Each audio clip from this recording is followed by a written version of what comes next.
Okay, so ready, and squat. And stand, and interestingly, he changes his movement a little bit, and squat, so he knows kind of what's coming, I guess. And stand, and let's do one more, and squat, and stand. I feel like two things going on together. Okay, so, yeah, so you're just gonna tell us the cue. You're actually not gonna tell us what you think is wrong. Big chest up, neutral head. Okay, so you went for two. Let's just start with one. So from that triaging perspective, we often see a lot going wrong.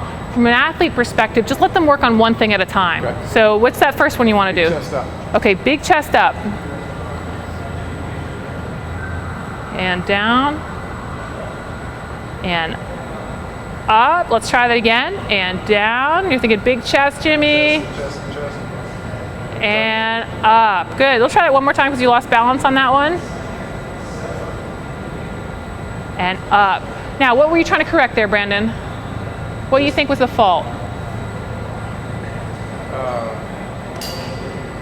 Midline. Okay, do you think this midline was rounding, or do you just think that he was just immature? What do you mean by compromise? Let's be specific. Was it a safety thing, or was it just an efficiency thing?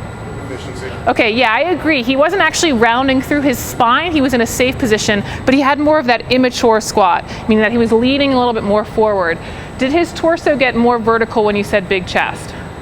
Yeah, so you got to get in there right away and be like, Jimmy, better, nice job, awesome. Now I actually pulled in Jimmy for another reason. Let's go ahead and put the bar overhead, and we're going to see if you still do it on this one. Come on over here, Brandon. I kind of want to talk to you without him necessarily hearing. I want you to watch that pressure in the feet. Where is he now? What are you saying? Yeah, he starts initially pronate, and then he rocks in front of that. Okay, so then what's happening is he starts to come forward on the balls of his feet. And Jimmy's a little bit tough as an athlete to see that. Go ahead and stand, Jimmy. He's one of these guys. He's like going back, gotcha. So he starts with the hips breaking back, and then the weight starts to drift forward in the feet. And so what I was trying to point out from Brandon is if you watched his feet once he got to full depth, the weight's towards the toes. So what would be your verbal cue? Let's try to think of some verbal cues to try to fix that, Brandon. Be to root the heels. Okay. Root your heels.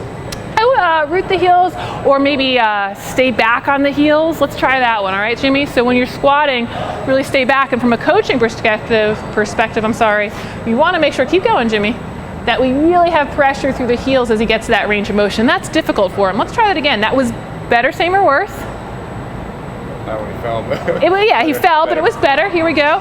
And you're going to think, root through the heels, stay back through the heels, stay back through the heels, and stand. And that is better. He's still drifting forward a little bit. Let's think of another verbal cue that you could use. Instead of just saying about the heels, what's something else in this system that was affecting that? Okay, maybe the toes up. That's going to get at it. What's another one? I showed you kind of a demo. Oh yeah, hips back. Who said that? You, Jose? Hips back. All right, so from that top of the squat, Jimmy, call it for me. What are you going to tell him? Hips back. Yeah, really send those hips back, heels. Jimmy. And that's kind of that motion that we want to see in them staying back, and that's a great job. Even though he starts rounding on his back, that line of action is way better. Awesome, cool.